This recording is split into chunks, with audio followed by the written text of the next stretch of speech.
Good evening, students. This is Silpa Singh and I welcome you all in English world. Okay? तो कल के class में हम लोगों ने प्रोज एंड पोइट्री सेक्शन से एक एक चैप्टर कंप्लीट कर लिया था। तो आज फिर से हम लोग प्रोज और पोइट्री सेक्शन से एक एक चैप्टर कंप्लीट करेंगे। तो प्रोज में हम पढ़ेंगे Bharat is my home and poetry में हम पढ़ेंगे सॉन्ग ऑफ माई सेल्फ। ठीक है, तो अब आते हैं हम अपने चैप्टर पे। तो भारत इज माई होम जो है वो एक चैप्टर नहीं, बेसिकली एक स्पीच है जो कि डॉक्टर जाकिर हुसैन के द्वारा दी गई है। और ये जो स्पीच है वो जब वो राष्ट्रपति की शपथ ले रहे थे उस समय उनके द्वारा दी गई थी। तो ये पूरी स्पीच नहीं है, उसका एक छोटा सा पार्ट है। तो चैप्टर में आगे आने से पहले थोड़ी सी जानकारी हम डॉक्टर जाकिर हुसैन के बारे में लेंगे। इनका जन्म 8 फरवरी 1897 में हैदराबाद में हुआ और इनकी मृत्यु जो है वो 3 मई 1969 में दिल्ली में हुई। ठीक है, he was a greatest freedom fighter and eminent educationist, a philosopher and an economist. तो हम यूं कहें कि इनमें विद्वता की वो हर एक गुण उपलब्ध थी, हर एक गुण विद्यमान थी जिससे कि देश की व्यवस्था को बदला जा सकता था। इन्हें शिक्षा से इतना लगाव था कि ये देश की तरक्की का मूल मंत्र शिक्षा को ही मानते थे। He served as a governor of Bihar from 1957 to 1962. Okay. Again, he became vice president of India from 1962 to 1967. And after that, he became the 3rd president of India in 1967. दुर्भाग्य तो ये है हमारे देश का कि इनकी मृत्यु इनके कार्यकाल के दौरान ही हो गई। इन्हें भारत रत्न की उपाधि से भी नवाजा गया और पद्म विभूषण भी दिया गया, जो कि हम यहाँ पॉइंट वाइज मेंशन कर दिए हैं। तो आप इसे नोट डाउन कर लेंगे, जो कि आपके मार्क्स लेने में बहुत सहायता करेंगी। अब आगे बढ़ते हैं हम लोग चैप्टर की तरफ, जो कि इनकी जो स्पीच है इसमें उनकी शपथ के दौरान ली गई बातों का कुछ हिस्सा दिया गया है, जिसको कि हम लोग पैरावाइज इंपॉर्टेंट पॉइंट के रूप में देखेंगे। तो अपनी स्पीच का शुरुआत कुछ इस तरीके से करते हैं that I must confess that I am overwhelmed by the trust my people have placed in me by electing me to the highest office in the land. मतलब वो कहते हैं कि मैं ये स्वीकार करता हूँ कि यहाँ की जो जनता है मुझ में इतनी विश्वास करती है कि मुझे इस धरती की सर्वोच्चतम शिखर पे लाकर बैठा दी है। मैं इसके लिए उनका कृतज्ञ हूँ। Again he says that again he also remembered Dr. Radhakrishnan. He was also impressed by him. He says that Dr. Radhakrishnan brought to the presidency a mental equipment, a degree of erudition and wealth of experience rarely to be found anywhere. मतलब कि doctor Radhakrishnan उच्च कोटि के मानसिक तंत्र, ज्ञान के भंडार और अनुभवों के सागर के साथ इस प्रेसिडेंसी में आए, जो कि ये कहीं और मिलना असंभव है। यानी कि वो कहते हैं कि राधाकृष्णन अद्वितीय थे इस देश के लिए। Now he says, I can only assure you that I enter this office in a spirit of prayerful humility and total dedication.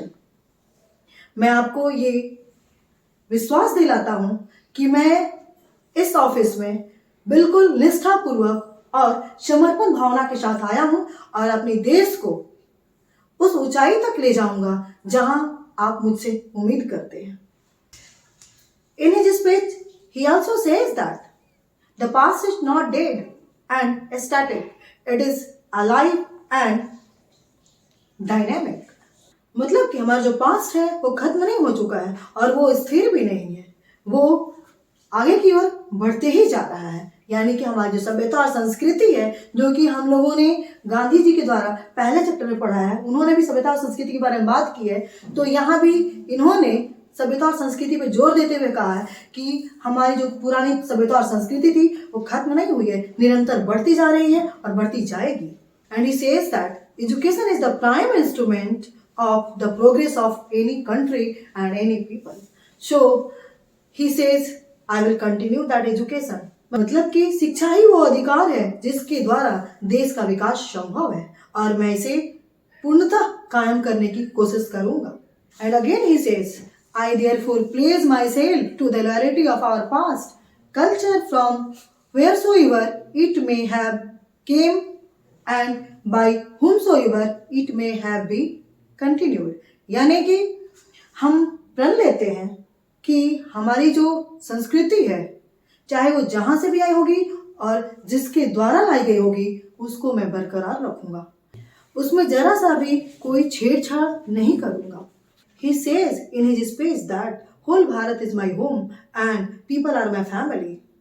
The people had elected me the head of this family, so I have a great responsibility, so I have to maintain that. मतलब कि वो कहते हैं भारत मेरा देश है और यहाँ की जो जनता है वो मेरे घर के सदस्यगण हैं और ये सारे लोग मिलकर मुझे इस देश का मालिक बनाया है, इस घर का मालिक बनाया है. तो एक मालिक होने के नाते जो कर्तव्य होता है मैं उसमें बिल्कुल खरा उतरूंगा, जरा सा भी कोई भेदभाव नहीं करूंगा, क्योंकि ये जो पद होता है ना अपने आप में बहुत गरिमापूर्ण होता है. इसकी गरिमा बनाए रखने के लिए मैं अपना सर्वस्व न्यौछावर कर दूंगा. Again he says that this work, as I see, it has two aspects: work on oneself and work for the society. मतलब कि ये जो काम मिला है ना मुझे, इसके दो पहलू हैं, एक खुद के लिए कार्य करना और एक पूरे समाज के लिए कार्य करना. खुद के लिए कार्य करना तो बहुत आसान है और इसमें सिर्फ अपनी ही तरक्की की बात होती है, लेकिन देश के लिए समाज के लिए कार्य करना बहुत कठिन है.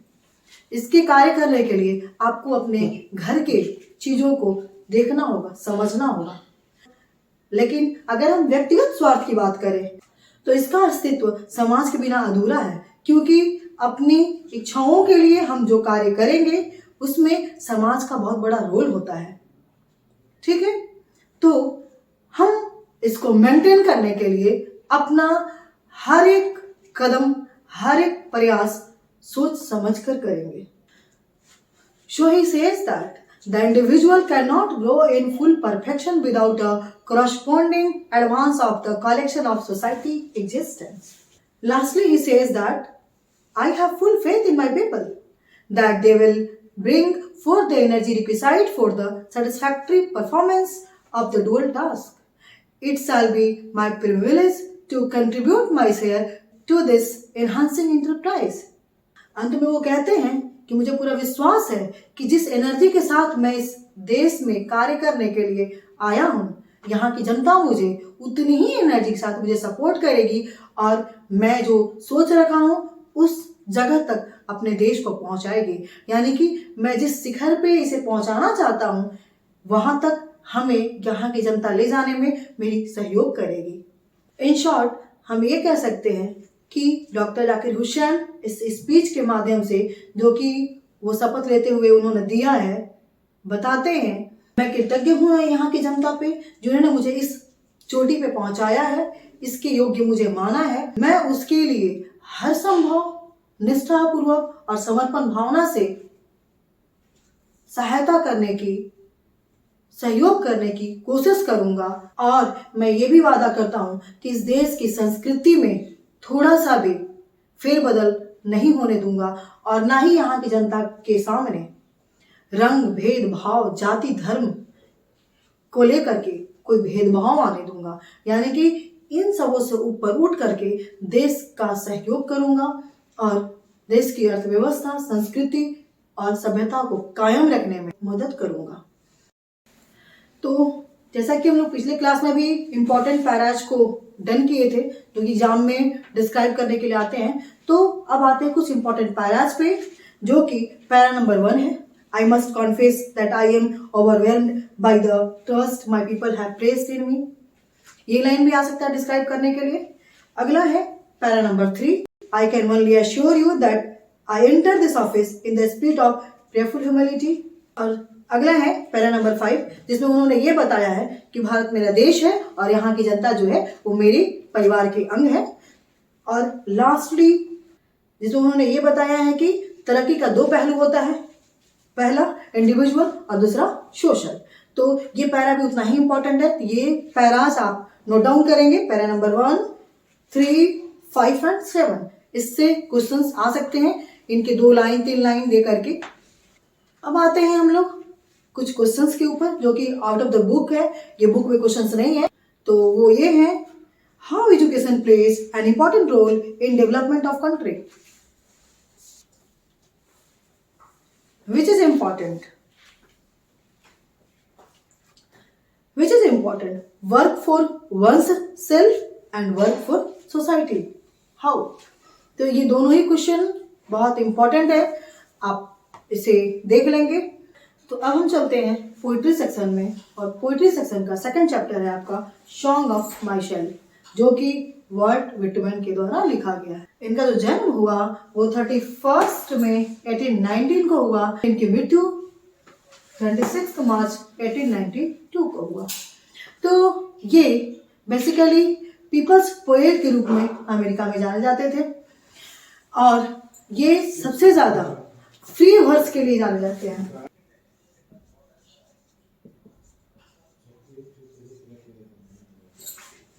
मीन्स कि इनकी सारी पोयम जो थी वो फ्री वर्स में थी, यानी विदाउट एनी राइम।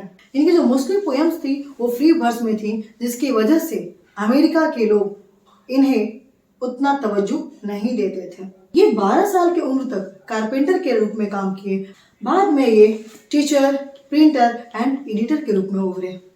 इनकी जो इम्पोर्टेंट कुछ पोयम्स हैं वो लीव्स ऑफ ग्रास जो 1855 में पब्लिश हुई, और ड्रम टैप्स जो 1866 में पब्लिश हुई।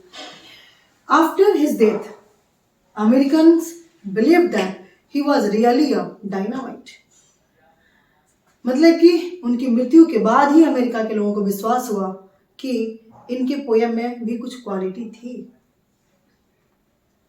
और ये जो पोयम है वो 52 सेक्शंस में डिवाइडेड है, लेकिन हमारे पास सिर्फ एक ही सेक्शन है, सेक्शन नंबर 1, जिसे पढ़ना है मुझे, और वो 13 लाइन्स की है। तो अब हम 1 by 1 पोयम्स की लाइन को देखेंगे और उसका डिस्क्रिप्शन करेंगे। कवि कहते हैं, I celebrate my self and Singh my shelf, मैं खुद ही जश्न मनाता हूं और खुद ही गाता हूं। And what I assume you shall assume, और मुझे ऐसा लगता है कि मैं जो समझता हूं, मैं जो मानता हूं, तेरे दिमाग में भी वही कुछ चल रहा होता है। मैं जो धारण करता हूं, यानी मैं जो सोचता हूं, शायद तुम भी सोचते हो। For every atom belongings to me as good belongs to you, मतलब कि जो कण जिससे मेरी बॉडी बनी है, उन्हीं से शायद तेरे भी शरीर का निर्माण हुआ है। यानी कि हमारे शरीर के निर्माण में जिन जिन चीजों का उपयोग हुआ है, उन्हीं चीजों का उपयोग भी तेरे शरीर के निर्माण में हुआ है। आई लोफ एंड इनवाइट माई शाल, मैं भ्रमण करता हूँ, इधर उधर भटकता हूँ, और मैं अपनी आत्मा को आमंत्रित करता हूँ। I lean and loaf at my ease observing a spear of summer grass, और इसी भ्रमण के दरमियान अगर मैं थक जाता हूँ तो मैं उन्हीं सूखे घासों पे लेट जाता हूँ और उनको मैं निहारता रहता हूँ, देखता रहता हूँ।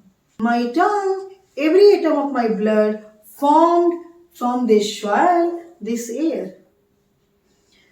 मेरा जो शरीर है, मेरी जो जिह्वा है, जिह्वा यानी कि मेरी जो सांस है, मेरा जो शरीर है, यही की मिट्टी से और यही की हवाओं से बना है। यानी कि मैं जिस धरती पे, यानी कि अमेरिका पे, यानी कि अमेरिका की ही मिट्टी और हवाओं से मैं बना हूं, पला हूं, बड़ा हूं।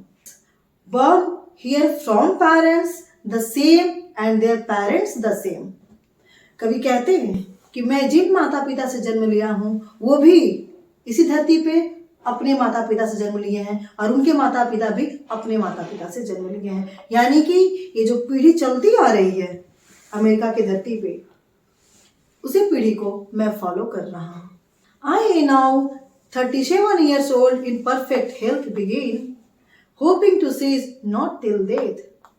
कवि कहते हैं कि अब मैं 37 साल का हूं और बिल्कुल स्वस्थ हूं और आशा करता हूं कि टिल डेथ, मृत्यु पर्यंत भी इतने ही स्वस्थ रहूंगा। Creeds and schools in abeyance, यानी कि मैं धार्मिक विचारधारा को नहीं मानता हूं। Retiring back a while suffice that what they are but never फॉरगेटेन।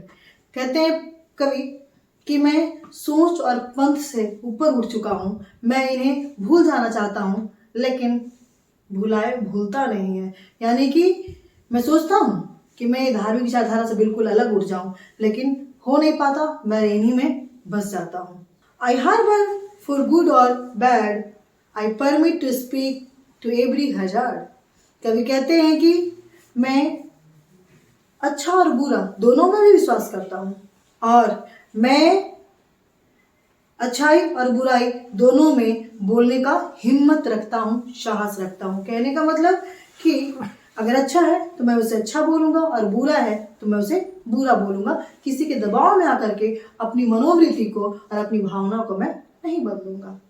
Again he says nature without check with original energy, यानी कि ये मेरी प्राकृतिक गुण है, ये मेरे अंदर की गुण है जिसको कि हम चेंज नहीं कर सकते हैं। यानी कि हमारी अंतरात्मा जो कहेंगी मैं वही सुनूंगा, किसी के कहने पे मैं अपने आप को नहीं बदलूंगा। यह मेरी नेचुरल प्रवृत्ति है। तो इस तरीके से इन शॉर्ट हम कह सकते हैं, कवि कहते हैं कि जैसा मैं हूँ, जिस चीज से मैं बना हूँ, जैसा सोच मैं रखता हूँ, दुनिया भी उसी तरीके की है और वही सोच रखती है। और मुझे अपने मस्ती करने के लिए, अपने एंजॉय करने के लिए और अपनी लाइफ स्पेंड करने के लिए किसी और की नीड नहीं है। आगे चलकर कभी ये भी कहते हैं कि मैं इधर उधर भटकता रहता हूँ, दुनिया की हर एक वस्तुओं पे नजर गड़ाता हूँ और उन्हीं को मैं सोचता रहता हूँ। कभी आगे कहते हैं कि मैं अमेरिका की धरती पे ही, अमेरिका की मिट्टी से और अमेरिका के हवा से पला बढ़ा हूँ। हमें जिन माता पिता ने जन्म दिया है वो भी अपने माता पिता के द्वारा जन्म लिए हैं और उनके माता पिता भी उसी प्रकार। यानी कि ये परंपरा चलती आ रही है, जिसी परंपरा के अगली कड़ी पे मैं हूँ और मैं बिल्कुल स्वस्थ हूँ और मृत्यु पर्यंत भी मैं स्वस्थ रहूंगा। वो सच और झूठ से डरते नहीं हैं, यानी कि सच को सच और झूठ को झूठ साबित करने में वो हर कोशिश, हर संभव प्रयास करते हैं और वो बोलते हैं कि इसे करने के लिए मुझे कोई डिगा नहीं सकता। तो इस तरीके से इन शॉर्ट ये पोयम का समरी समाप्त हुआ। थीम ऑफ द पोयम ये है कि poet talks about the universal brotherhood, freedom of speech and patriotism. और कुछ ज़्यादा इसमें खास है नहीं, तो इन शॉर्ट इसका समरी आ सकता है लिखने के लिए। बाकी जो किताब में क्वेश्चंस होंगे उसको आप डन करेंगे। अब हम लोग मिलेंगे अगले वीडियो में। आज का सेशन यही समाप्त करते हैं। अगर आपके पास कोई डाउट रह गया हो तो आप अपने कमेंट बॉक्स में लिख डालेंगे ताकि कल की वीडियो में हम इसे सॉल्व करें। तब तक आप इसे सब्सक्राइब कर लेंगे जो सब्सक्राइब नहीं किए हैं, और जिन्होंने सब्सक्राइब कर लिया है वो अन्य तक शेयर करेंगे ताकि मेरा आने वाला अगला वीडियो आप तक पहुंच पाए और आप इसे देख पाए। Thank you, bye.